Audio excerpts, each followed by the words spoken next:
नमः शिवाय महारुद्राय। हे बाबा धवलेश्वराय नमो नमः। दीपं ज्योति परं ब्रह्म दीपं ज्योति जनार्दनः दीपहरतु मे पापो पूजा दीप नमस्तुते। धवलेश्वर महाप्रभु संसार सुखी रखंतु।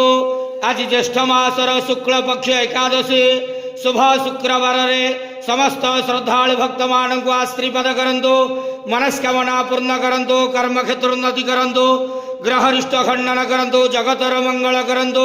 विश्वर कल्याण करंतु। आपणकर नाम प्रकाश करंतु। सेवकर डाक श्रवण करंतु। समस्त गुआवसा भक्त मानकर मनस्कामना पूर्ण करंतु। बाबा धवलेश्वराय नमो नमः। संसार सुखी रखंतु आनंद केवार। हरि बोलो।